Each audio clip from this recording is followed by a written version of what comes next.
Bom, no programa de hoje nós vamos entrevistar Luiz Antônio Costa, que de boia fria virou empresário internacional. Vamos falar também com a deputada Maria Luísa Fontinelli, que anda muito preocupada com o chamado assédio sexual praticado contra as mulheres. Existe também o assédio sexual contra o homem.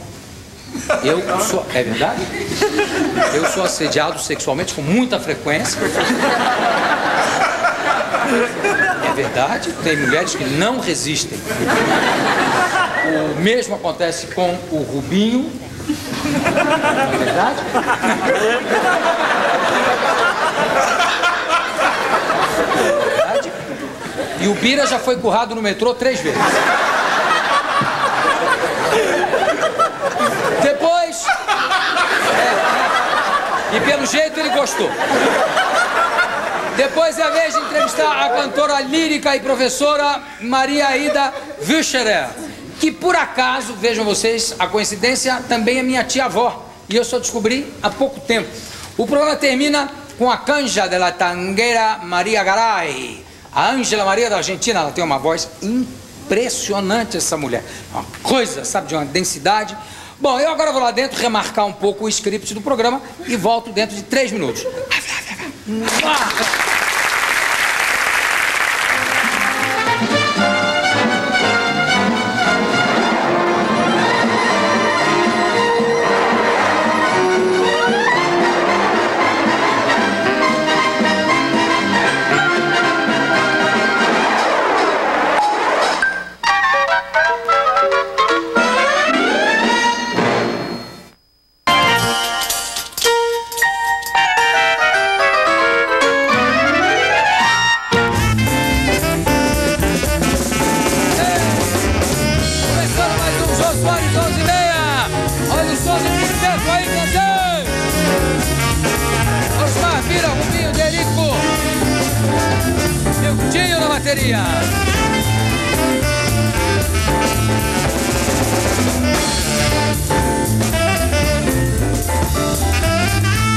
Vamos esquentar aqui com o solo de bateria do Miltinho. Vamos lá, Miltinho.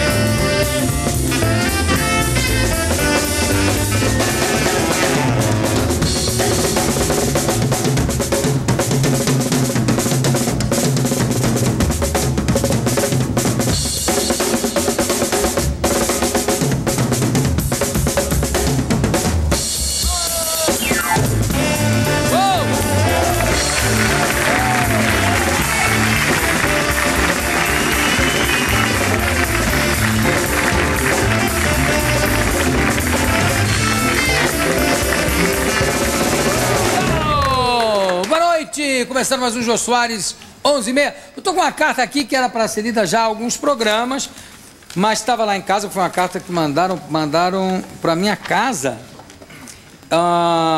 Foi um garoto que mandou, né? E ficou, como eu estava arrumando uma série de papeladas, né? Aqueles papéis que vão acumulando. Só hoje é que eu consegui achar e trouxe aqui uma carta do Marcelo Fernandes, lá de Piracicaba, Avenida Doutor Clemente Ferreira. Marcelo Fernandes, que diz assim: como foram as suas férias? Senti falta da sua presença, mas me deliciei com os programas especiais de férias. Agora já de volta com uma energia muito maior, pronto para voltar às gravações do seu programa, que espero esse ano vai ser de arrasar novamente. Eu também estou com muito humor, por isso é que eu lhe envio um desenho recente seu, gordo, é claro, e 2 fotos imaginárias do Jô se tivesse nascido mulher e do Jô magro. Uau! Gostasse que você mostrasse essas fotos, gostaria que você mostrasse essas fotos no seu programa. Então tá aqui, vamos mostrar aqui. Aqui, Marcelo, o Jô gordo, tá aqui. Ó. O Jô magro. Tá aqui. E o Jô mulher. Esse eu não gostei muito, não. Gostou? Tem gosto pra tudo mesmo. Marcelinho, olha, tá aqui, ó. Muito obrigado pela tua carta. Um abraço pro grande amigo que você é, e pra Flávia. Tá bom. Marcelo, um beijo grande pra você também. Obrigado pela tua carta. E vamos trabalhar, que está na hora. Senhores músicos, como estão hoje? Tudo bem? Só sabor. Bira, como é que tá? Como é que é? Só sabor. Só sabor. Bonito. Bonito isso. Muita paz, muita alegria. Osmar, cadê os óculos do Ceguinho Aderaldo? Cadê? Aí, isso. Bonito. Todo mundo continua aguardando mais cartas aqui sobre o concurso do Rubinho. Se o Rubinho usa ou não dentadura. Porque com a barba a gente não sabe. Vamos ver o que as pessoas respondem. E também a CPI da calcinha continua. Mande cartas dizendo que personagens, que famosas personagens da história não usavam calcinha, tá?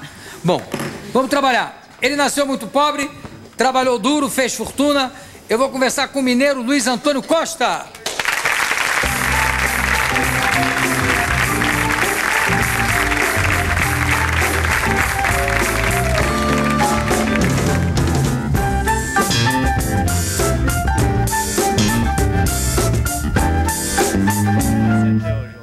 Esse aqui é o livro. Você lançou aqui um livro de boia fria a empresário internacional.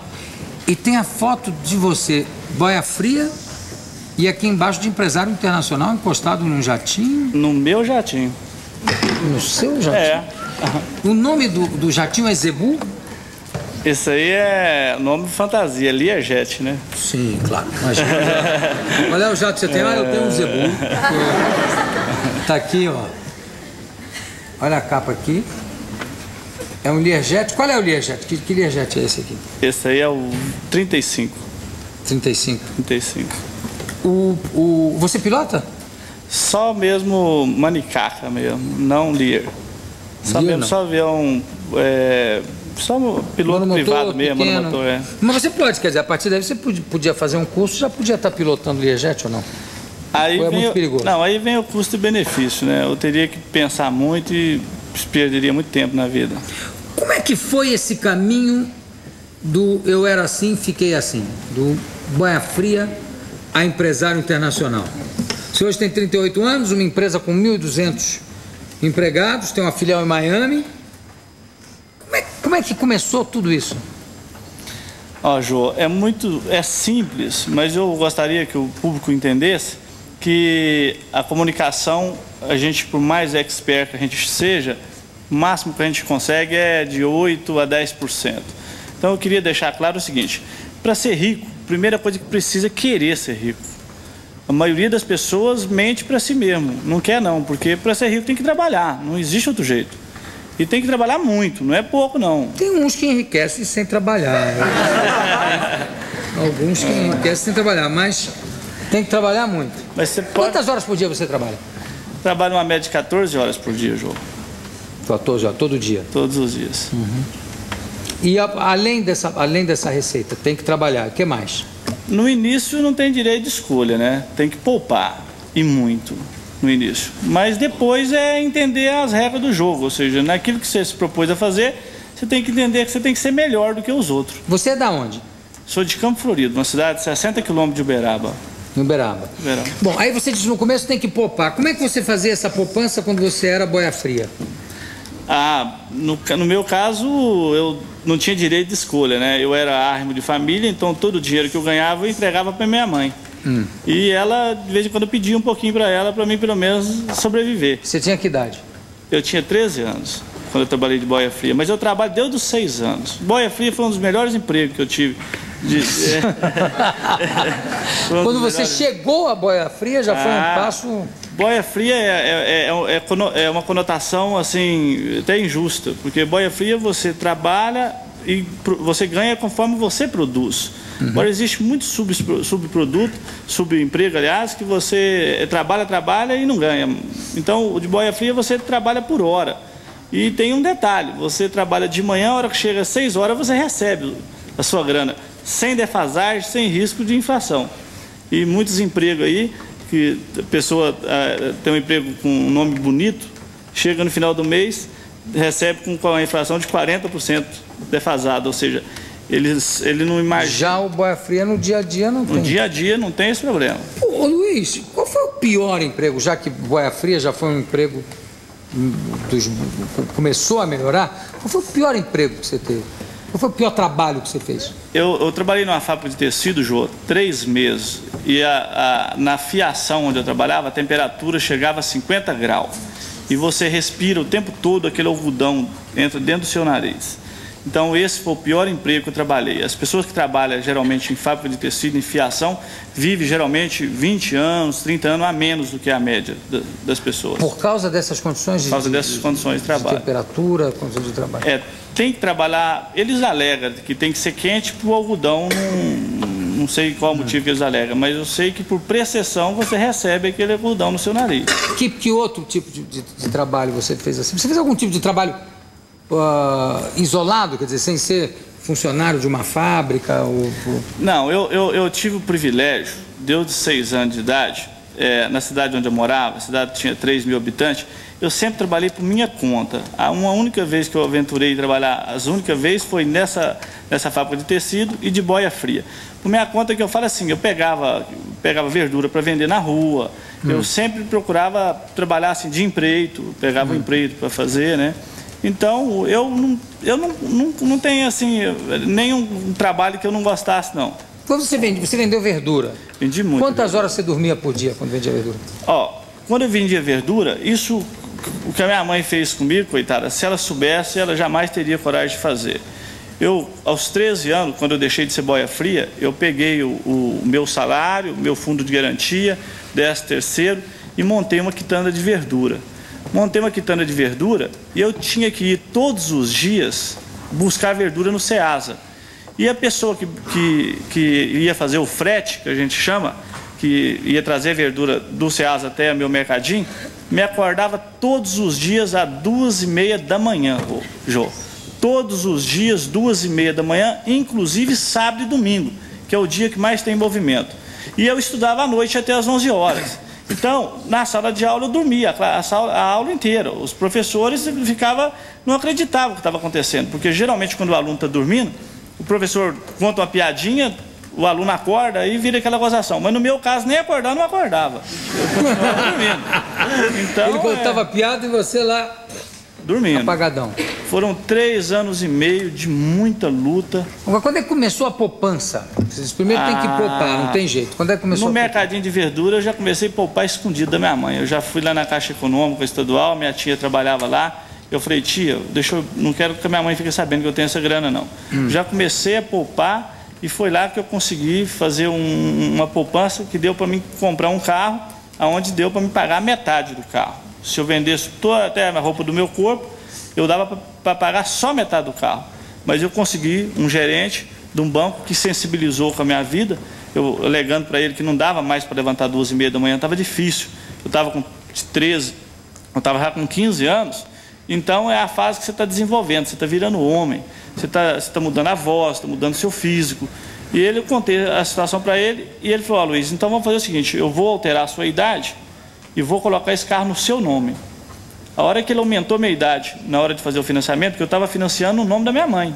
Ele falou, mas quem vai pagar é você? Eu falei, sou eu, mas eu não tenho 18 anos. Ele falou, então eu vou fazer uma coisa contra a minha profissão, mas um homem, quando ele quer vencer na vida, é muito importante que o primeiro negócio dê certo. Porque se o primeiro negócio der certo, ele cria coragem para enfrentar o segundo, o terceiro. Essa frase ficou muito gravada no meu cérebro e eu procurei não decepcionar ele nunca. Aí você pôde botar um carro do seguro. Colocou e que documento você tinha na época? Na época eu só tinha documento de menor, eu tinha carteira de estudante. Mas aí com isso você conseguiu tirar a carteira de identidade com idade a mais ou não? Não, a carteira de identidade não. Na época, na carteira de motorista vinha só fotografia, ou seja... Sim, mas com a carteira de motorista, para tirar, você precisava de outros documentos. Não, resumindo, a partir do momento que eu tinha o carro no meu nome... Quando eu passava num guarda rodoviário, eu provava para ele que eu não era de menor, que o carro estava no meu nome. Claro. Eu só pagava a multa por estar sem a carta. Entendeu? Então isso aí já entrava na coluna de perdas da pequena empresa de vender. Aí você vendia verdura nesse Não, aí a hora que eu consegui, como se diz, eu fui lá com um objetivo. Meu objetivo era comprar o carro para mim não ter que levantar 2h30 da manhã e poder levantar mais tarde um pouco, né? Mas a hora que eu vi aquele carro no meu nome, eu falei, agora eu vou mudar de profissão. Então aí eu resolvi ser vendedor. Aí eu comecei a vender botina. Foi o primeiro... Que tipo de botina? Botina de trabalhador mesmo, aquela de peão mesmo, aquela que o pessoal usa na fazenda mesmo. Aquela, como é que é? Aquela botina de elástico que tem lá? De elástico. Parecida com essa sua botina que eu tô, igual a essa, só que antes não tinha um acabamento igual a esse, né? Então a gente... A marca da botina é Zebu. Zebu. Que a sua botina é Zebu, é isso? A minha botina é Zebu. Você que botou o nome Zebu? Eu que botei o nome, registrei. E aí começou. Quem é que fazia a botina para você antes? Quem fazia para mim, o que eu fiz? É bonitinha essa botina, deixa eu ver aqui. É bonitinha. E aí? Eu usei a inteligência, João. Eu sempre gostei de coisa bem feita. Você usou a cabeça? Usei a cabeça. E o pé dos outros? E o pé dos outros. Então, eu visitei várias fábricas de fundo de quintal e notei quais os funcionários que tinha realmente condição, de que gostava, tinha prazer naquilo que fazia. E eu fui devagarzinho incentivando eles a sair daquelas fábricas que não tinham futuro, e montar seu próprio negócio. Então, no início foram 3 irmãos que falaram: Luiz, mas nós sabemos fazer botina, nós não sabemos nem como faz para vender. Eu falei: vender vocês deixam comigo que eu vendo. Então incentivei eles, tirei eles dessa fábrica e nós montamos junto. Eu falei: eu forneço o material para vocês. Eles montaram uma fábrica fabricando 7 pares por dia. Então, esse cara, ele me forneceu botina durante 14 anos. Em 14 anos, ele passou de 7 pares por dia para 570 pares dia. Então, esse pessoal foi... Aumentando a fábrica, Aumentando a fábrica e tendo um comprador, João, que isso... A mão de obra também, porque não eram os mesmos 3 irmãos que faziam 570. Sem dúvida, foi aumentando os funcionários. E eu usava uma coisa que as pessoas precisavam entender, João. A maioria das pessoas que trabalham, que mexe com compra e venda, ele quer só ele ganhar. E no universo isso não funciona. No universo você tem que entender de uma vez por todas que quanto mais a outra pessoa está contigo ganhar de você, aí ele não te larga nunca. Cada vez mais ele quer... Quanto mais ele ganha, mais você ganha também. Também. Então o que eu fazia? Para mim dar liberdade para eles não ter vergonha de me falar no preço, o que eu fazia? Eu chegava na fábrica, carregava meu carro, depois que eu carregava, trancava o carro, que eu ia lá sentar na mesa deles e falar: quanto que é a botina hoje? Ou seja, eu não tinha a mínima chance, ou seja, já estava guardada a botina já era minha, então eu dava oportunidade deles... E eles também não tinham muita chance também, porque a botina já estava na tua... Já estava lá, mas assim... Aí é uma coisa, uma faca de 2 gumes, nenhum nem outro podia... Mas no caso eu dava liberdade para ele fazer essa correção da inflação maldita que afetou o nosso país esses anos todos, né? E afetava até a botina, afeta até a botina. Aí você ia vender essas botinas aonde? Eu ia para Goiás e Mato Grosso. E eu tinha sempre, quando eu tinha... carro? No carro. Eu comecei viajando com Fusquinha. No Fusquinha comecei com 150 pares, tirava todos os bancos do carro. Depois passei a levar até 350 pares. Mas aí o Fusquinha ficou pequeno, eu falei: não, vou comprar um Chevette, que cabe mais botina. Então a gente amarrava uma botina uma do lado da outra, tirava todos os bancos, só ficava o meu banco. Inclusive, na viagem, para economizar, para não gastar dinheiro, eu parava de madrugada nos postos de gasolina e dormia sentado. Dormia sentado no banco, só encostava e dormia. Então, para economizar, não almoçava, comia sanduíche. Então, no Fusquinha eu fiquei exatamente 8 meses. No Chevette, em 6 meses eu falei: não, o Chevette está pequeno. Eu aumentei fui para 500 pares. Aí eu peguei e comprei um Opala. Falei: Opala é carro de rico. Você nunca pensou em comprar uma Kombi, por exemplo? Boa pergunta, nós vamos chegar lá. O Opala era maneira... Caminhonete. Não, nós vamos chegar lá. O Opala era maneira de eu disfarçar dos fiscal. Entendeu? Porque não tinha nota fiscal a botina. Ah, porque essa botina... Esse começo todo da fortuna começou sem nota fiscal. Sem nota fiscal. Ganhei, graças a Deus, muito dinheiro. Mas não uma coisa que nos Estados Unidos não é proibido. Um detalhe, uma coisa que é bom o brasileiro saber: nos Estados Unidos não é proibido. O quê? Você pode comprar uma mercadoria e sair vendendo sem problema nenhum. Não existe fiscal nas rodovias. Mas aqui tem. Aqui tem. Então, conclusão, lá no caso o povo paga, só no consumidor final é que paga, não é aqui que todo mundo paga. Aqui é uma brincadeira, o imposto aqui no Brasil não dá nem para nós discutir, porque senão é polêmico demais. Então, conclusão, no Opala era uma maneira de eu disfarçar... Você quebrava na primeira viagem também. Senão estava enrolado. E aí? Então, no Opala, eu pegava, adaptava a mola de caravan nele, para ele ficar mais assim, para levantar mais a traseira, e eu cheguei a pôr até 850 pares de botina dentro de um Opala. Então, eu viajei, foram 14... São 1.700 botinas dentro de um... Justamente. E eu viajava 5 viagens por mês, Jô. 5 viagens por mês. Todo mês eu dava 5 viagens. E, ou seja, foram 14 anos nesses Opala. 8.500 botinas todo mês. Todo mês. Inclusive, depois um dia, eu já estava no 4º Opala já, porque eles estouravam tudo, a suspensão, porque eu só ia para onde tinha um caminho mais difícil e tinha o mais fácil. Eu falava, então eu vou no mais difícil, que é o caminho certo, é por ali, porque o mais difícil o meu concorrente não vai ter coragem de ir. Então eu procurava ir para Mato Grosso, estrada de terra, difícil acesso, e procurava fazer uma coisa que todas as pessoas que querem montar seu negócio têm que entender. Ele tem que entender que ele tem que agradar o seu consumidor. Então eu chegava com o Opala, cheio de botina, eu ia lá na prateleira do meu cliente, limpava a prateleira, espanava, tirava toda a mercadoria, arrumava com o maior capricho, com o maior amor, colocava num lugar bem visível. Então, o meu cliente, ele foi ficando assim, ponhando tanta confiança em mim, que muitos deles chegavam e falavam, Luiz, você mesmo coloca lá a quantidade de par que você acha que vai vender, e você passa aqui que eu já te dou o cheque. Então, tinha uns que me testavam, chegavam e falavam, Luiz, vamos ver se você confia em mim. Deixa essa botina aqui, depois que eu vender eu te pago. Vou só te dar um cartãozinho meu de visita, tá lá, vale 600 par de botina, pagar quanto vender. Então, eu sempre não media as pessoas... E você deixava? Deixava. É? Eu nunca media as pessoas pelo... E nunca se arrependeu de deixar? Nunca, e nunca vou arrepender, João. Eu ainda faço hoje com alguns clientes meus ainda. Você hoje em dia não fica no seu escritório e não faz mais esse tipo de viagem vendendo botina, né? Hoje eu não faço. Hoje eu faço, estou nos Estados Unidos, estou ficando 20 dias por mês nos Estados Unidos e 10 dias aqui no Brasil. E sou o primeiro empresário brasileiro no setor de calçado a exportar o produto com a sua própria marca. Então, o Brasil vem exportando primariamente o calçado brasileiro para os americanos, com a marca dos americanos, fica servindo de palhaço lá para os americanos, porque os chineses chegam lá, oferecem mais barato, calçado fabricado nas prisões, então, e aí eles simplesmente largam o brasileiro temporariamente, e os brasileiros perdem os empregos. Então, eu, no meu caso, não trabalho mais por dinheiro, então eu trabalho por prazer. E eu quero, o meu respeito é com meus colaboradores. Então, para isso, eu ataquei a causa. Quantos anos foram de trabalho, Luiz Antônio, do Boia Fria até chegar ao empresário, ao Zebu? O dia que eu montei a Zebu foi no dia 26 de fevereiro de 86, no dia do Plano Cruzado. Exatamente no dia do Plano Cruzado. E ajudou? O Plano Cruzado ajudou? O Plano Cruzado, eu estava até esperando uma oportunidade dessa, eu sabia que um dia ela viria.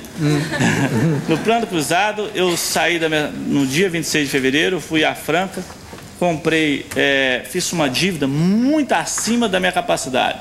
Mas avisei para o dono da fábrica, o fabricante de máquina, falei, ó, é uma coisa assim que, se você confiar em mim, nunca vou te decepcionar. Eu quero dar 1000 empregos, esse era meu sonho, me ajuda a realizar esse sonho.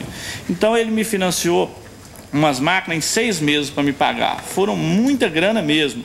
Só que no dia que eu cheguei em casa, eu liguei a televisão, o senhor José Sarney, via Rede Globo, em close assim para a câmera, invadiu a minha privacidade, dentro do meu quarto lá, invadiu o meu quarto, e olhando dentro do meu olho e falava, a palavra de ordem é produzir, não é especular.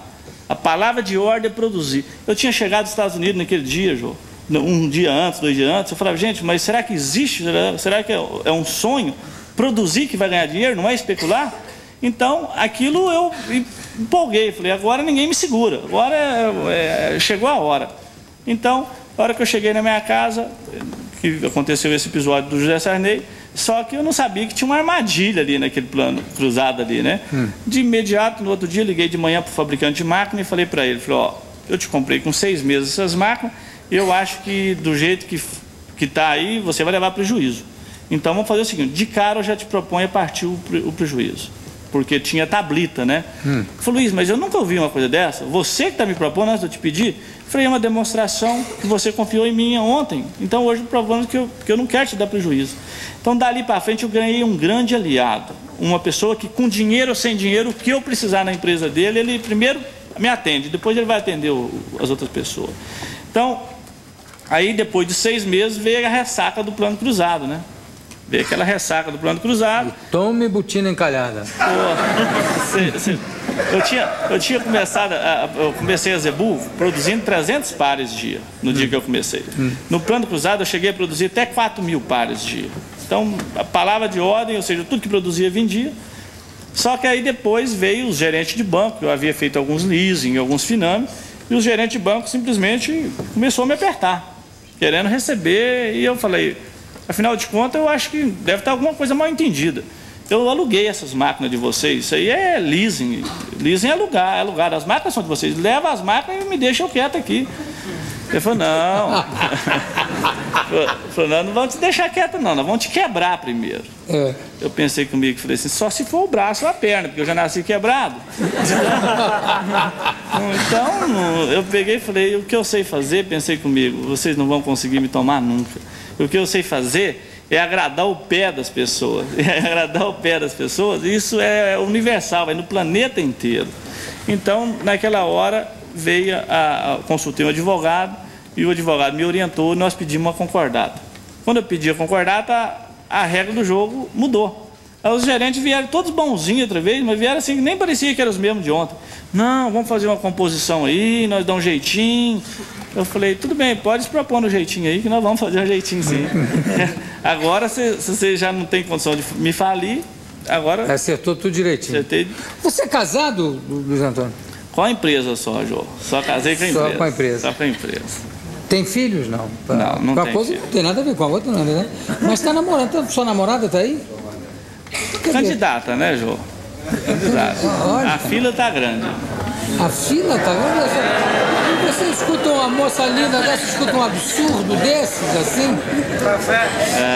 Mas, João, mas você imagina, eu trabalhar o tanto que eu trabalhei, eu mereço um pouco mais também, né? Você tá com que idade? 38 anos. 38. Você tá com que idade? Como é seu nome? Luciane. Luciane? Isso. Você tá com que idade? 20 anos. 20 anos. Tá certo. Olha o livro aqui do Luiz Antônio Costa e Sueli Braz Costa. O que foi? O Vira já falou alguma bobagem ali, evidentemente. Está aqui de Boia Fria, empresário internacional do Luiz Antônio Costa. Luiz, muito obrigado pela tua presença aqui com a gente e daqui a pouco a gente volta.